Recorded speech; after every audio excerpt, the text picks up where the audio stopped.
Welcome to the Wednesday review. It's a brief breakdown of the books I read this week. First up, Promise Me Sunshine by Cara Bastone. For Lenny, losing her best friend was something she didn't think she could move on from.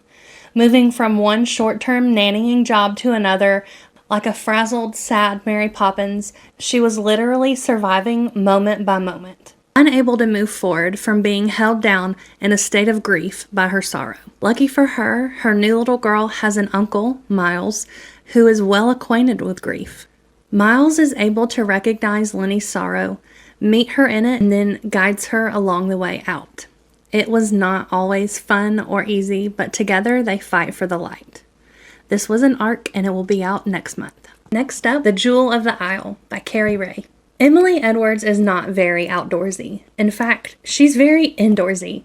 She would prefer Egyptian cotton sheets and bubble baths to hiking, sweating, and bugs any day. When her boyfriend dumps her less than a month out before they're supposed to take a camping trip to Isle Royale National Park, she has no choice but to seek a professional tour guide. Enter Ryder Fleet.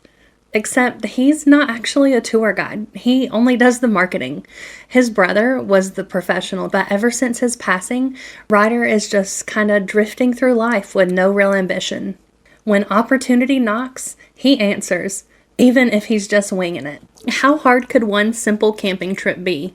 Well, when murder gets involved, turns out it can be pretty difficult. My third book was Love Letters to a Serial Killer by Tasha Coryell. Hannah has found herself in a bit of an odd situation. After armchair sleuthing a string of murders and becoming a bit obsessed with it, she's left feeling empty when the suspected killer is caught and arrested. Having to return to the monotony of her everyday life, she has no outlet and decides to express her feelings in a letter.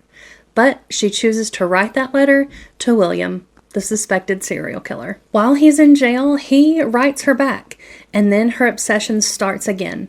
This time, it's with him.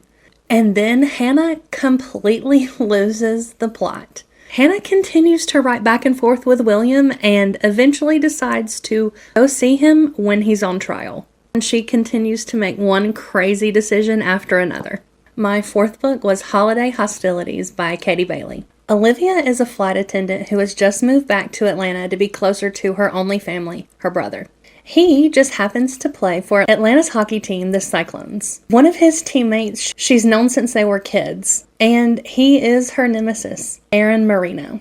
He is a flirty party boy, and she wants absolutely nothing to do with him. But when he offers her a place to stay, she has second thoughts and begins to think he might not be as bad as she remembers. My books were all over the place this week. I had an arc, an action-adventure rom-com, and a holiday romance. Are you like me and read whatever Libby gives you? Let me know if you have a scheduled TBR or if you are just a mood reader like me.